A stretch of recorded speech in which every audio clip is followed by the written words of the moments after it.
नमस्कार दोस्तों, एक नई लर्निंग के साथ हाजिर हूँ और आज की लर्निंग में एक ऐसी कंपनी लेकर आया हूँ जिसको हम सर्च करने की कोशिश कर रहे थे, लेकिन हमारे एक व्यूअर्स ने इनको लेकर के रिक्वेस्ट किया था एक बार ज़रा समझ के देखने के लिए। तो अब आज की लर्निंग में इनको ज़रा समझने की कोशिश करेंगे इस कंपनी को लेकर के, जो कंपनी डाइवर्सिफाइड बिजनेस से है। खास करके देखा जाए चाहे वो शुगर हो, केमिकल हो, फर्टिलाइजर हो, इन सभी चीज़ों से इनका कारोबार चलती नजर आती है।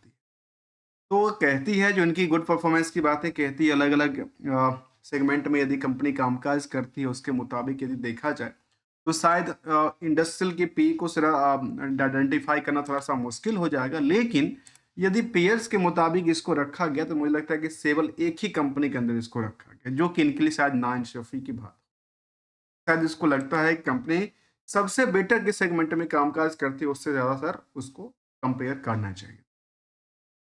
यदि मार्केट की चार्ट लेवल को देखा जाए तो ये कह सकते हैं कि पिछले कुछ दिनों से 1 साल की चार्ट ग्राफ में एक अच्छी खासी रैली क्रिएट हो रही थी मार्केट में। रैली क्रिएट होते-होते मार्केट ने दोबारा ट्रेंडिंग क्या बना? ट्रेंडिंग में लगातार प्रॉफिट बुकिंग का सिलसिला चलता जा रहा है और ये अभी कब तक चलेगा, थमने का नाम लेगा तभी पता चलेगा। अभी कोई ऐसा सपोर्टिंग की बात किया जाए तो फिलहाल इनके पास अच्छी खासी सपोर्ट है जिस प्राइस पे आस-पास बार-बार आके अटकी पड़ी है।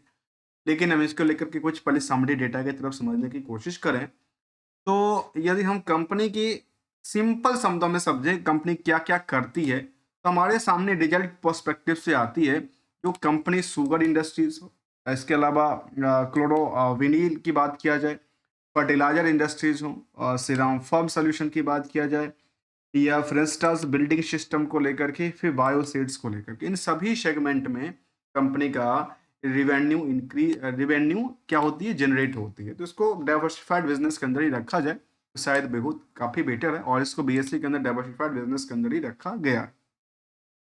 यहाँ पे बुक वैल्यू के मुताबिक कंपेयर करते हैं तो करीब मार्केट 258% इंक्रीज कर चुका है। इंटरेस्टिंग वैल्यू आज भी करीब 570 के आसपास आंकड़ा देती है, जो कि हायर टू हायर प्राइस, जो हमने कहा कि रेजिस्टेंस इनका काफ़ी अच्छा खासा इंक्रीज किया था और नियरली अभी वहाँ से करीब-करीब कह सकते हैं कि 25% के आसपास डाउनसाइड दर्ज करती नज़र आती है, अर्थात ऊपरी सतह से 25% की गिरावट दर्ज कर, जबकि आरओई, आरओसी की आंकड़ा बहुत ज़्यादा रिटर्न की बात नहीं कहती है। लेकिन यदि नंबर ऑफ शेयर को देखा जाए तो 15 करोड़ से ज़्यादा की नंबर ऑफ शेयर हैं और मार्केट कैप इसकी वजह से हो जाता है 17,000 करोड़ का। और इसमें अच्छी बात ये रह निकल के आई कि प्रमोटर के पास जो कंट्रोल है वो काफ़ी अच्छा खासा है, प्लेज कोई करके नहीं रखा। डिविडेंड की ट्रैक रिकॉर्ड की देखा है तो डिविडेंड यील्ड 0.60% के आसपास की दर्ज करती है from the face value parts को लेकर के। और यदि इंडस्ट्रियल के पी के हिसाब से हमने पहले कहा कि इनको कंपेयर करने के लिए शायद दूसरों कंपनी से रखना चाहिए था पीयर्स के मुताबिक, यहाँ पे शायद स्किनर में इस तरह के डेटाबेस सामने निकल के अभी तक नहीं आई है। ये अर्निंग पर शेयर भी 33 रुपए से ज़्यादा कमाती है कंपनी, जहाँ डेट टू इक्विटी को लेकर कहती है 0.33 33 का नंबर दर्ज करती है और जो करंट रेशियो की नंबर है वो करीब 148% के आसपास आंकड़ा दर्ज कर। एक चीज को जरा और हाईलाइट करने की कोशिश करेंगे, इसको जरा हम एग्जांपल के साथ समझने की कोशिश करेंगे।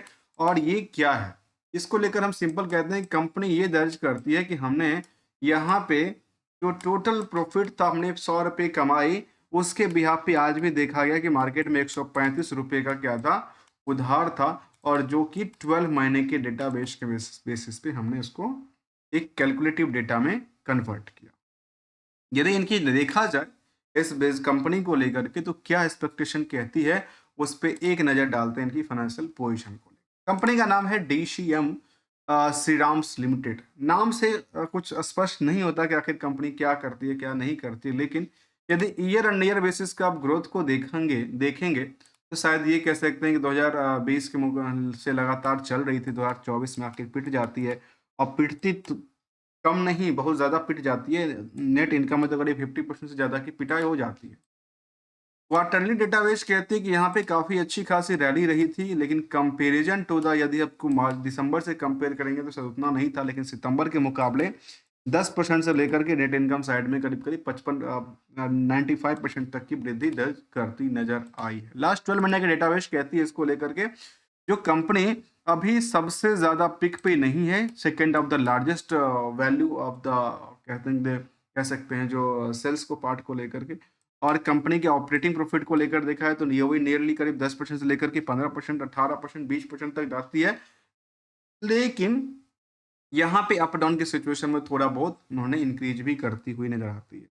जबकि इसमें ये पार्ट्स देखा गया कि नेट प्रॉफिटेबिलिटी को लेकर के, इंटरेस्ट ऑफ बर्डन को लेकर के काफ़ी ज़्यादा रही है। जबकि जो नंबर की बात किया जाता है वो नंबर तो काफ़ी कम ही सामने दर्ज करती है कि नंबर कंपनी में कितना था, केवल 0.33 का आंकड़ा था। लेकिन एक्चुअल में जो इंटरेस्ट की बढ़ाना वो काफ़ी ज़्यादा दर्ज कर, उसको लेकर देखा है तो ओवरऑल कंपनी कमाती है कितनी की, सेविंग करती है 5% की सेविंग करती है। और सेविंग के पीछे की बात किया जाए तो उनके पीछे करीब 1 महीने के रिस्क फैक्टर है। और रिस्क फैक्टर के अलावा यदि हम बैलेंस शीट को देखते हैं तो हमारे सामने ये दर्ज करती है कि comparison to the other parts को लेकर के देखा जाए तो बोरोइंग्स इसमें क्या हुआ, इंक्रीज करती हुई नजर आती है। जबकि फिक्स्ड एसेट्स भी लगातार बढ़ा है। बाकी इनका वर्किंग प्रोग्रेस हो, इन्वेस्टमेंट की पार्ट हो, और सभी कुछ में अच्छी खासी बढ़ोतरी दर्ज करती है। और जो बैलेंस शीट का वेट है उसमें भी काफी ज्यादा वृद्धि दर्ज कर जाती है। इसके अलावा यदि सीजीआर के बेसिस पे डेटा को फाइंड आउट करने की कोशिश करेंगे तो कुछ सालों में अच्छी खासी रैली कर रही थी सेल्स के मुताबिक, लेकिन प्रॉफिट के मुताबिक इसमें चली नहीं। स्टॉक प्राइस में लगातार गिरावट था सीजीआर के बेसिस के मुताबिक देखा जाए। लेकिन यदि आप स्टॉक की प्राइस को वैसे आकलन करके देखते हैं तो ये कह सकते हैं जो स्टॉक की प्राइस अच्छी खासी पैसा बना के दिया है। यदि 13/3/24 के आसपास का आंकड़ा यदि बॉटम के आसपास हुआ करता था, जो कि करीब कह सकते हैं कि 863 रुपए के आसपास की प्राइस हुआ करती थी, तो वो प्राइस हायर टू हायर कहाँ पे चली जाती है, नियरली करीब 1300 के आसपास जाती है। तो सोचिए 800 से करीब 1300 के आसपास, मतलब 450 के आसपास गैपिंग देता है, तो मतलब 50% के आसपास तो ऑलरेडी एक साल में जंप करती है। और हमेशा कहते हैं कि जब अपनी वैल्यूएशन बढ़ती है तो अपनी जो कैपिटल है उसको निकाल करके बाकी लैंड्स वाली चीज़ें होती हैं जिसको आप वैसे के वैसे अपनी प्रोडक्टिविटीज़ में छोड़ा जा सकता है। यदि इसके मुताबिक हम देखा जाए तो कुछ और पहलू को देखा हमने, हमारे समझ में ये आ पाया जो कंपनी सबसे बेटर यदि कोई काम करती है तो शुगर इंडस्ट्री से काम करती है। और थोड़ा बहुत इनका अलग अलग सेगमेंट में कामकाज है, जहाँ पे कंपनी सबसे ज़्यादा शुगर इंडस्ट्री से अर्न करने के साथ साथ लॉस भी सबसे ज़्यादा कहाँ से बुक करती है, शुगर इंडस्ट्री से बुक कर। जो सबसे बेटर उन्होंने प्रॉफिटेबिलिटी की बात किया तो श्रीराम फार्म सब सॉल्यूशन को लेकर के सबसे बेटर उन्होंने बात दर्ज किया है, जो कि इनकी डाइवर्सिफाइड बिजनेस के अंदर इंक्लूडिंग ओवरऑल हमने बिजनेस मॉडल को देखने की कोशिश किया है। यदि कंपेयर करते हैं कुछ इनकी फाइनेंशियल के मुताबिक यदि आप देखा है तो कुछ अभी रिसेंटली की बात करें तो कंपनी लगातार एक्विजिशन भी करती रही है।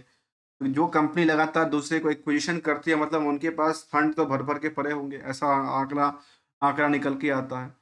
तो कॉर्पोरेट एक्शन के मुताबिक देखा जाए तो कंपनी 2024 के दौरान ही करीब करीब कह सकते हैं कि 10 रुपये से ज़्यादा, नियरली 10 रुपये के आसपास डिविडेंड पे आउट कर चुकी है। यदि हम 24-24 की डेटा के बेस को ही एक एक टाइम फ्रेम मान लें तो करीब 10 रुपये के आसपास कंपनी ने डिविडेंड भी पे आउट किया है। और comparison to the standalone data base पे सेल्स में बढ़ोतरी के साथ साथ ऑपरेटिंग प्रॉफिट में गिरावट और नेट प्रॉफिट में गिरावट दर्ज करती है।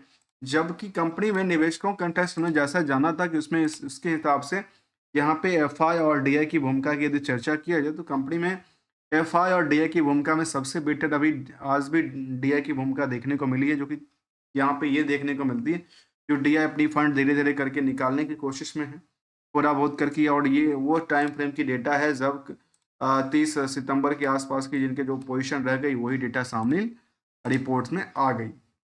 बाद में क्या हुआ उसका कोई लेखा जोखा नहीं होता क्योंकि वो दिखा नहीं जाता। यदि बल्क डील के अंदर होता है तो पता चलता, अदरवाइज नहीं पता चलता। यदि पब्लिक होल्डिंग में देखा है तो 21% की होल्डिंग है। 21% की होल्डिंग में कुछ बड़े निवेशकों का लिस्ट है जिसमें 4%, 3%, 1% या 1% के आसपास की होल्डिंग की बातें कहती है। ऑलमोस्ट कह सकते हैं कि 50 से 60 हज़ार निवेशकों का इस कंपनी में इंटरेस्ट जुड़ा हुआ है। और कुछ अच्छी बात भी शामिल करता है खासकर डिविडेंड को लेकर के, डेटर्स डे को लेकर के, और कुछ इनको नेगेटिव इम्पैक्ट भी डालते हैं जहाँ पे कैपिटलाइजेशन इंटरेस्ट कॉस्ट को लेकर के, जहाँ पे उन्हें पहले कहा था कि काफ़ी इनका इंटरेस्ट की बर्डन काफ़ी ज़्यादा दर्ज करती हुई दिखती है। और कुछ सालों के डेटाबेस में देखा गया कंपनी लास्ट 5 से 10 सालों में अच्छी खासी रैली क्रिएट किया। लेकिन अभी देखने को ये मिली एक टाइम फ्रेम के मुताबिक देखा जाए तो यहाँ पे पिछले 5 सालों में जो ये स्टॉक की प्राइस थी वो नियर अबाउट कह सकते हैं कि अच्छी खासी रैली थी, लेकिन एक ही रेंज में काफ़ी दिनों तक देखने को मिली जिनके पास सपोर्टिंग था। इस सपोर्टिंग एक स्ट्रॉन्ग सपोर्ट की बात कहती है, एक दूसरा सपोर्ट के स्ट्रॉन्ग सपोर्ट की बातें कहती है।